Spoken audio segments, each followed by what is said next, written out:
Hi there and welcome to my game review for Sniper Art of Victory. In this review, I'll explain what this game is, what to expect, and if it is a game I recommend to you. Now, onto the review. What is Sniper Art of Victory? Sniper Art of Victory is a sniper-themed World War II shooter in which you play as a Soviet sniper sent on various missions. The missions range from destroying enemy air guns through to defending units during the siege of Stalingrad. Firstly, according to the description of this game, it is apparently about a Soviet sniper.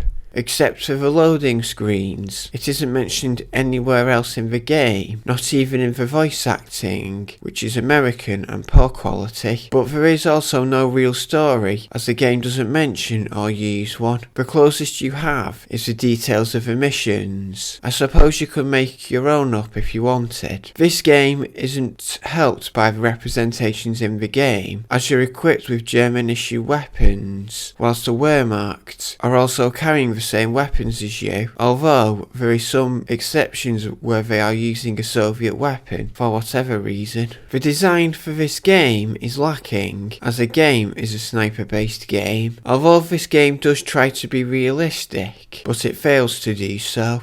The sniping aspects of this game are a great example of this. Unless you play on recruit mode, the game will not tell you where you are aiming, nor is there any method of determining where your shot had landed. There isn't even a way to know where you should be aiming to cover distance and wind factors. If you decide to fight at close quarters with firearms, with the exception of using the sniper rifles at close quarters whilst aiming down the scope, whether you hit your target is based on luck. In game, there have been instances where I've been fighting at close quarters and it didn't register any shots, even in instances when it was clear that I had hit my target. Another thing that is bugged is picking up dropped weapons, as you cannot pick up ammunition from guns on the floor, even if it's the exact same weapon. What happens is that instead of picking up ammo, you just drop your current gun and replace it with the gun on the ground, with the rounds in that weapon.